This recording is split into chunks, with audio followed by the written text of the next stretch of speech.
Hello everybody and welcome back to Unit 11 of Regents Chemistry, where we are talking about acids, bases, and salts. Today we'll focus our attention on the pH scales and the indicators that can be used to test the pH.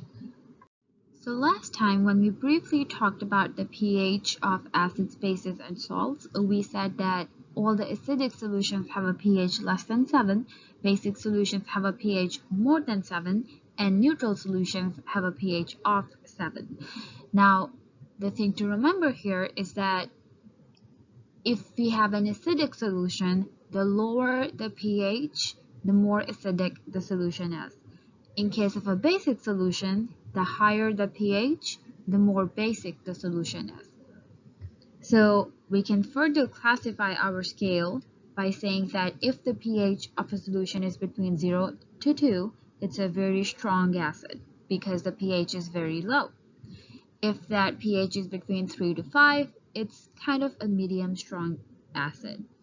If it's roughly 6, then it's a weak acid, because you see how as we are getting closer to the neutral solution state, it's becoming a weaker and weaker and weaker acid. So 7 is a neutral solution. A pH of 8 is going to be a weak base because we are very close to a neutral solution. But as we move up the numbers, when the pH is between 9 to 11, it's a medium strong base, and as the pH is between 12 to 14, that's when we have a very strong base. When we change the pH from one whole number to the other whole number, that represents a change by a power of 10. For example, if we go from a pH of 2 to a pH of 3, then that change is 10 to the power of 1, which means a 10-time change. If we are going from a pH of 2 to a pH of 4, then that represents a change to the 10 to the power of 2, which is actually 100 times more than the first number.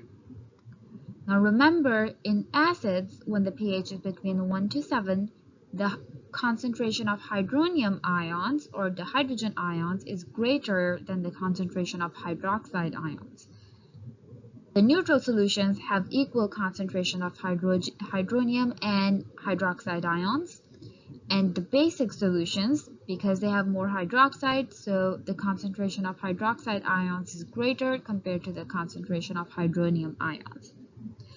So here's a quick example. Which pH change represents a 100-fold increase in the concentration of H3O positive or hydronium ions?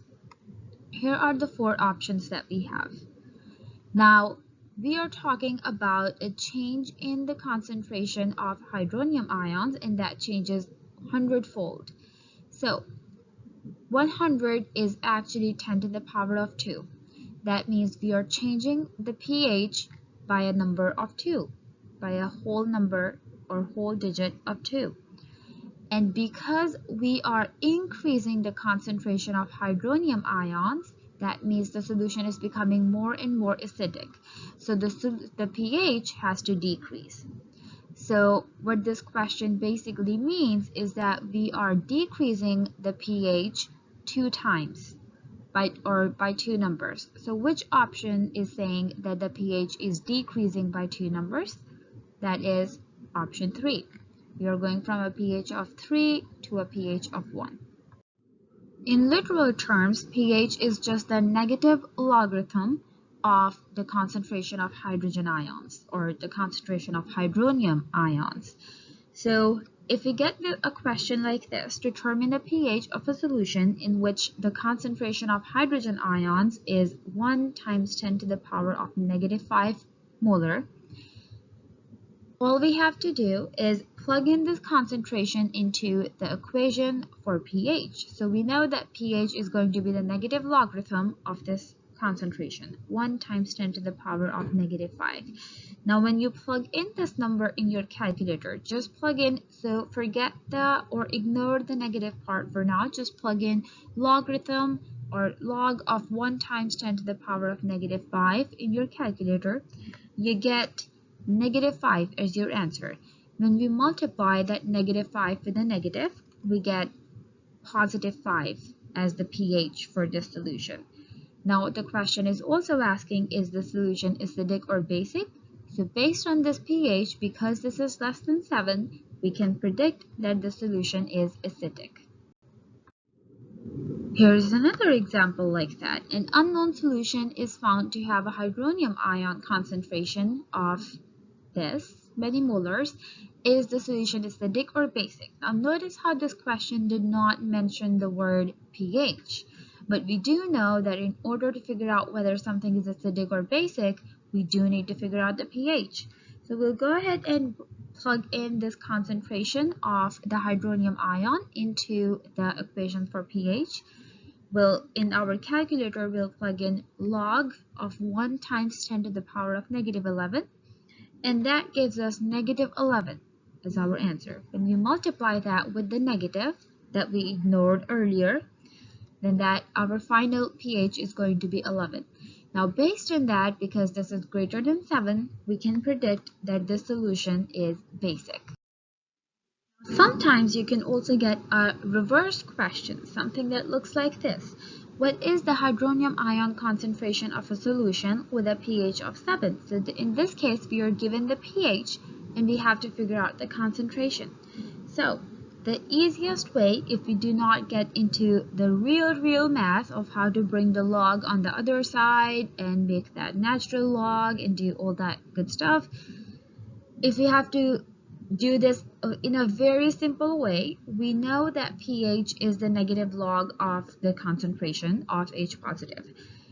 Remember that whatever is the exponent of your concentration of hydronium ion, that is your pH. So in this case, whatever the X is, that's our pH. So because the pH is given 7, we'll go ahead and plug that in, and that's how we know that the concentration of hydronium ions in this solution is 1 times 10 to the power of negative 7. There's another word that we do often use in chemistry, and that is the pOH, which is the concentration of the hydroxide ion and not the concentration of the hydrogen ion. Because remember, in bases, most of the ions are the hydroxide ions. So that's why the pOH is also there. And we can use the pOH actually to determine the pH of a solution as well. And this is how we do it. Overall, the pH and pOH has to be equal to 14. Because remember, when the pH is less than 7, it is an acidic solution. If it's more than 7, it is a basic solution, and the pH scale does not go beyond the number 14. So it goes from 1 to 14, which is why our pH and pOH, when we add them, their sum should be equal to 14. In that case, if, let's say, our pH is given to be 3, we know that the pOH is going to be 11, because 14 minus 3 gives us 11. If we determine the pOH, if the pOH is given to be 10, we know that the pH is going to be 4, because 14 minus 10 is going to give us 4. So that's the relationship between pH and pOH. So here's an example. What is the pOH of a 1 times 10 to the power of negative 8 molar sodium hydroxide solution? We can definitely calculate the pOH for this solution because it's a basic solution and it does have the hydroxide ions in it. So we just take the equation looks like the same, just like the pH. We take the negative log of the concentration. So in your calculator, plug in log 1 times 10 to the power of negative 8. That gives us negative 8. And so we multiply the negative 8 with the negative, and that gives us a pOH of 8. Here's the example that we were talking about earlier. Determine the pOH of a solution if the pH is 12.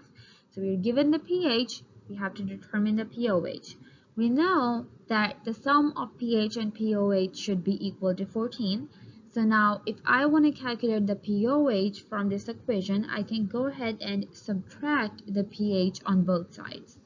It gets canceled out on this side, and now I have pOH equal to 14 minus whatever my pH is, which in this case is 12.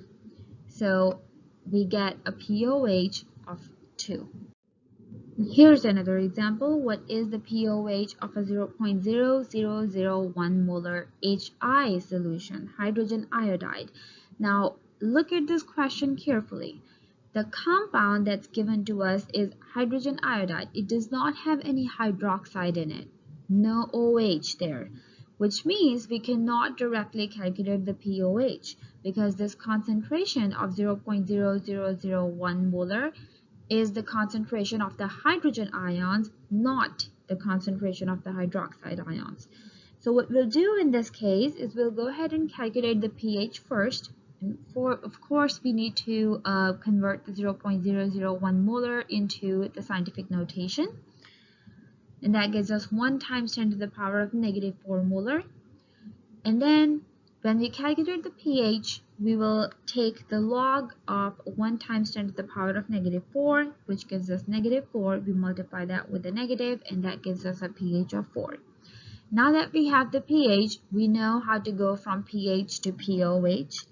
So we know that the overall sum should be 14, so we'll do 14 minus 4, and that gives us a pOH of 10. And then the last thing on this topic is the pH indicators.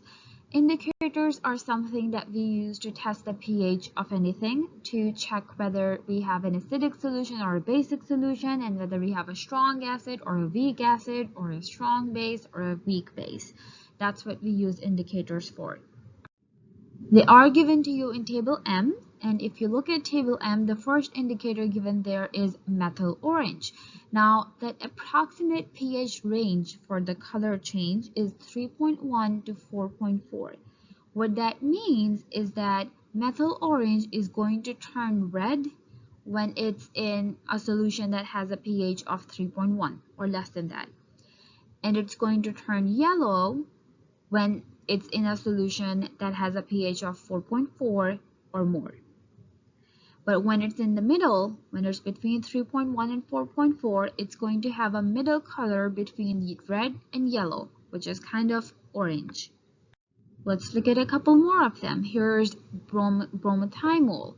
Now, the pH range for that is 6 to 7.6. What that means is that when it is in a solution that has a pH of 6 or lower than that, it's going to turn yellow. And if it's in a basic solution, or a solution with a pH of 7.6 or more, it's going to turn blue. And when it's in the middle of that 6 to 7.6 range, it's going to have a color that's in the middle of the two. Finally, let's look at one more of these indicators. Let's look at brome crystal green. Now, the pH range for that is 3.8 to 5.4, which means this thing will turn yellow if it's in a solution that has a pH of 3.8 or lower than that. And it will turn blue when it's in a solution that has a pH of 5.4 or higher than that. When it's in between the two, it's going to have a middle color. And the last thing to remember is that we can definitely use more than one indicators to figure out the pH of a given solution. Alrighty, that's it for now. Happy learning. Take care. I'll see you in the next one.